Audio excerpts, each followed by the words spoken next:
देवेंद्र फडणवीस आणि चंद्रशेखर बावनकुळे आज अमरावतीच्या दौऱ्यावर। वरुडमध्ये भाजपच्या ग्रामीण महाअधिवेशनाला लावणार हजेरी। विधानसभेच्या पार्श्वभूमीवर गिरीश महाजन ॲक्शन मोडवर। आज घेणार नाशिक जिल्ह्यातील सर्व 15 मतदारसंघांचा आढावा। लोकसभेतील पराभवावर सुद्धा करणार चर्चा। लाडक्या बहिणी कपटी आणि सावत्र भावाला धडा शिकवतील। मुख्यमंत्री एकनाथ शिंदे यांचा विरोधकांवर हल्लाबोल।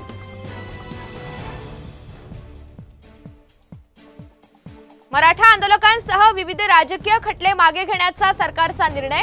या संदर्भातील शासकीय आदेश जारी। मराठा आंदोलनाचा फटका बसल्यानं सरकारची खबरदारी।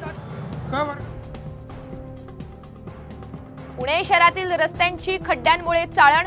प्रशासनाचं लक्ष वेधण्यासाठी मनसेचं खड्ड्यांमध्ये मासेमारी आंदोलन।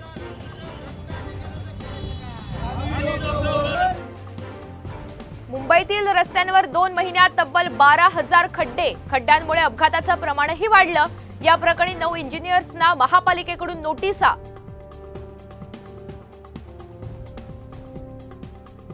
आवक वाढल्यानं टोमॅटोचे भाव आता घसरले। सध्या टोमॅटो 40 रुपये किलो, मात्र इतर भाज्या महागल्या।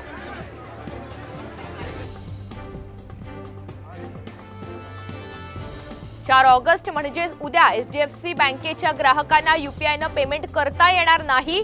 सकाळी 12 ते पहाटे 3 वाजेपर्यंत ऑनलाईन पेमेंट बंद। सिस्टम मेंटेनन्सच्या कामामुळे निर्णय।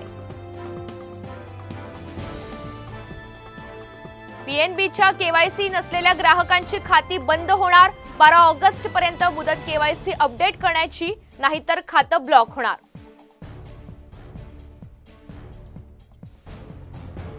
एमपीएससी परीक्षेत उत्तीर्ण झालेल्या उमेदवारांच्या मुलाखती 13, 14 आणि 16 ऑगस्टला होणार। उमेदवारांची यादी आयोगाच्या संकेतस्थळावर लवकरच प्रसिद्ध होणार। त्र्यंबकेश्वर मंदिरात 10 सप्टेंबर पर्यंत व्हीआयपी दर्शन बंद। श्रावणात भाविकांची होणारी गर्दी पाहता निर्णय। मंदिर पहाटे 5 ते रात्री 9 पर्यंत खुलं राहणार।